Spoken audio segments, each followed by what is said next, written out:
दोस्तों, कभी कभी एक खबर सिर्फ खबर नहीं होती, बल्कि लोगों की सोच को दो हिस्सों में बांट देती है। एक तरफ वो इंसान जिसने दुनिया की हर वो चीज हासिल कर ली थी जिसका सपना लाखों युवा देखते हैं, और दूसरी तरफ वही शख्स जिसने अचानक सब कुछ छोड़कर ऐसा रास्ता चुना जिसने उसे भीड़ से अलग बना दिया। लेकिन अब उसी शख्स को लेकर एक ऐसी नई चर्चा शुरू हो गई है जिसने लोगों को हैरान भी किया है और सोचने पर भी मजबूर कर दिया है। जिसे लोग त्याग, तपस्या और अध्यात्म का प्रतीक मान रहे थे, उसी की जिंदगी में आया ये नया मोड़ अब हर तरफ सवालों की वजह बन चुका है। क्या ये एक नए मिशन की शुरुआत है? क्या इसके पीछे कोई बड़ा उद्देश्य छुपा है, या फिर ये कहानी वैसी नहीं है जैसी बाहर से दिखाई दे रही है? आज की इस वीडियो में हम इसी पूरे सफर की हर परत खोलेंगे, उस फैसले से लेकर उस नए मोड़ तक जिसने सोशल मीडिया पर बहस छेड़ दी है।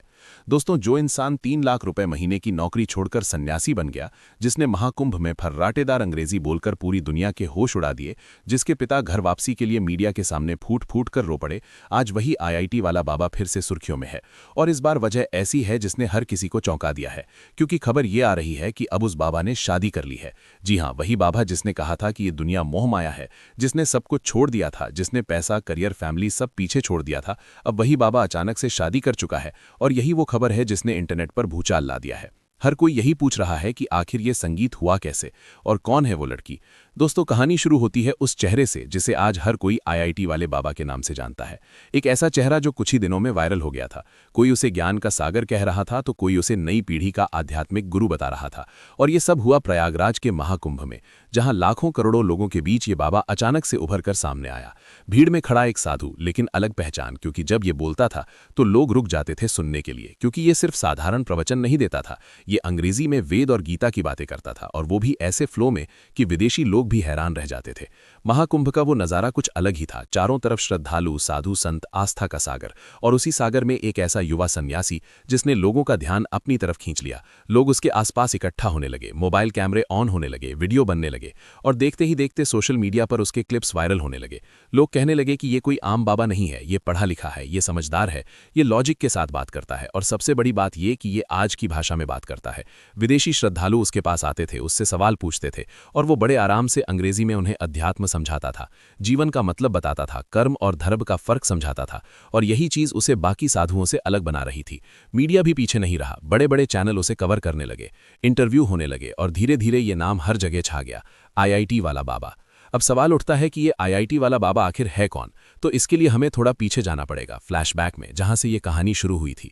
इस बाबा का असली नाम है अभय सिंह। हरियाणा के झज्जर जिले का रहने वाला एक सामान्य लड़का, जिसने पढ़ाई में कमाल कर दिया और देश के सबसे बड़े संस्थानों में से एक आईआईटी बॉम्बे में एडमिशन हासिल किया।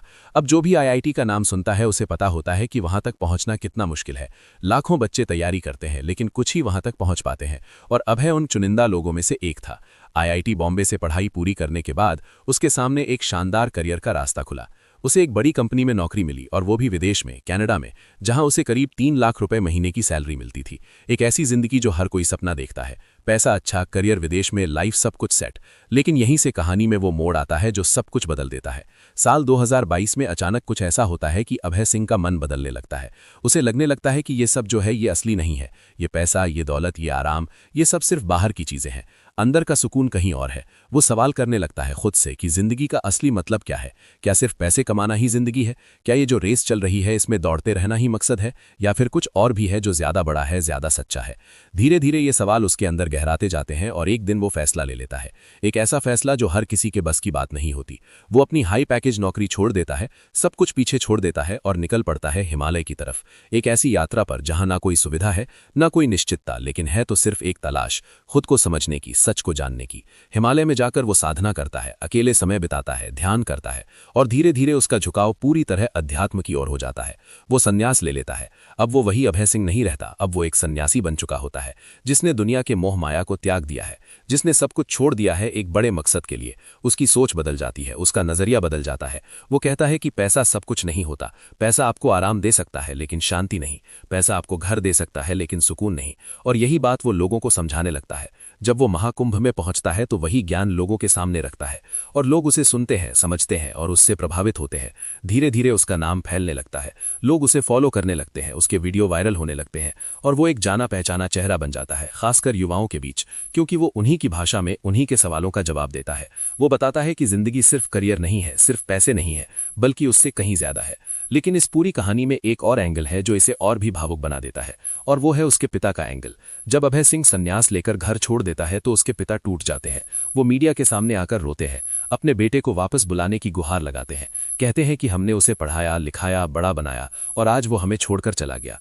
ये दर्द लोगों ने देखा, महसूस किया, और ये कहानी और भी ज्यादा लोगों तक पहुंच गई। एक तरफ बेटा जो कह रहा है कि वो सच की तलाश में है, और दूसरी तरफ पिता जो उसे वापस चाहते हैं। ये एक ऐसा संघर्ष था जिसने लोगों को अंदर तक झकझोर दिया। और इसी बीच अभय सिंह उर्फ आईआईटी वाला बाबा लगातार सुर्खियों में बना रहा। उसकी बातें, उसके विचार, उसके वीडियो हर जगह चर्चा में रहे।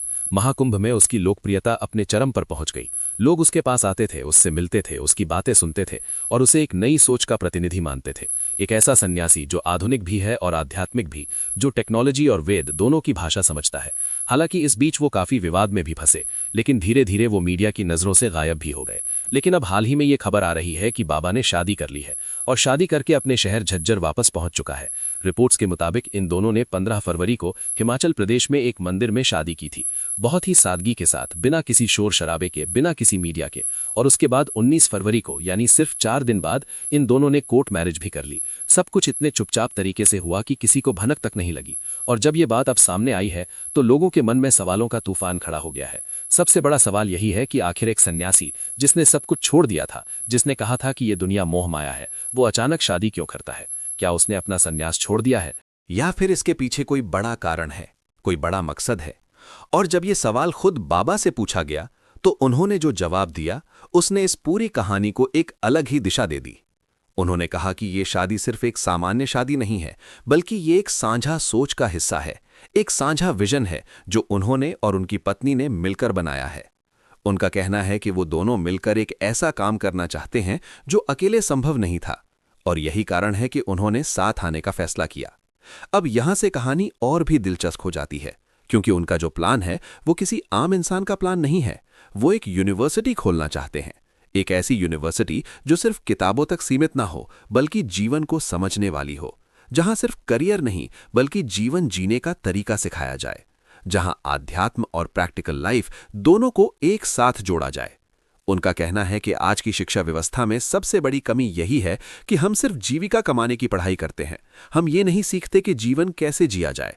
और इसी कमी को पूरा करने के लिए वो एक गुरुकुल जैसे मॉडल पर आधारित यूनिवर्सिटी बनाना चाहते हैं, जहां स्टूडेंट्स को सिर्फ नौकरी के लिए नहीं बल्कि जीवन के लिए तैयार किया जाएगा।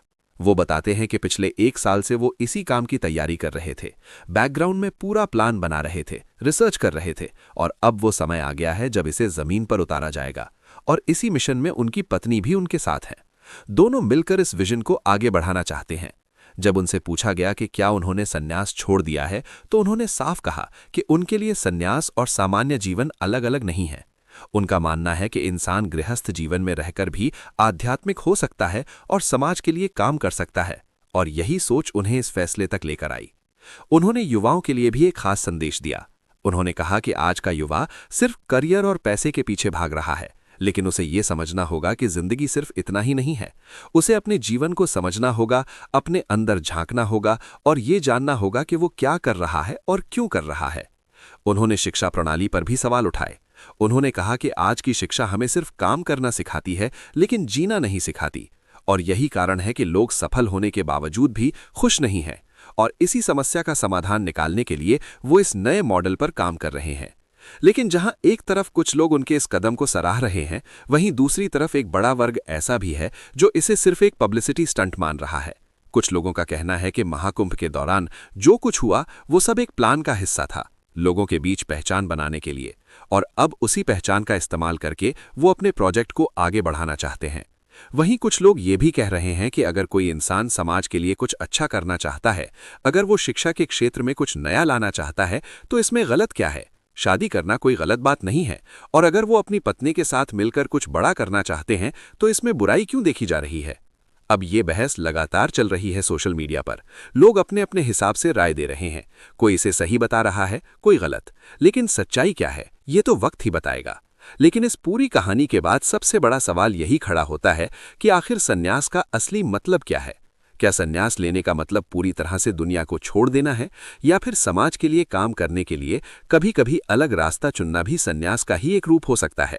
क्योंकि अगर हम इतिहास की तरफ देखें तो कई ऐसे उदाहरण मिलते हैं जहां लोगों ने समाज की भलाई के लिए परंपराओं से हटकर फैसले लिए हैं, और शायद यही सोच यहां भी लागू हो रही है। कहते हैं कि कृष्ण ने भी ये कहा था कि अगर किसी की भलाई के लिए कुछ अलग करना पड़े तो वो गलत नहीं होता। अब अगर उसी सोच को यहां लागू करें तो क्या ये फैसला गलत है या फिर ये एक बड़े मकसद की शुरुआत है? ये फैसला आपको करना है। आप क्या सोचते हैं? क्या एक सन्यासी का वापस गृहस्थ जीवन में आना गलत है, या फिर अगर उसके पीछे समाज के लिए कुछ बड़ा करने का इरादा हो तो उसे स्वीकार करना चाहिए? तो दोस्तों, अब सवाल सिर्फ एक इंसान की शादी का नहीं रह जाता। सवाल उस सोच का है जिसे वो दुनिया के सामने रखना चाहता है। क्या ये कदम त्याग से वापसी है या फिर समाज के लिए एक नए रास्ते की शुरुआत? क्या गृहस्थ जीवन में रहकर भी आध्यात्म और सेवा का वही मकसद जिया जा सकता है, या फिर सन्यास का अर्थ हमेशा दूरी ही होना चाहिए? सच क्या है ये तो आने वाला वक्त जरूर बताएगा, लेकिन इतना तय है कि आईआईटी वाले बाबा का ये फैसला लोगों को लंबे समय तक सोचने पर मजबूर करता रहेगा। अब आप बताइए, क्या आपको लगता है कि अगर इरादा समाज के लिए कुछ बड़ा करने का हो तो ऐसा फैसला सही माना जाना चाहिए? अपनी राय कमेंट में जरूर बताइए। अगर आपको ऐसी ही वायरल खबरों के पीछे छुपी पूरी कहानी और अनसुने सच जानना पसंद है तो वीडियो को लाइक करें, दोस्तों के साथ शेयर करें और चैनल को सब्सक्राइब करना बिल्कुल ना भूलें, क्योंकि यहां हम लाते हैं हर बड़ी खबर का पूरा सच सबसे पहले।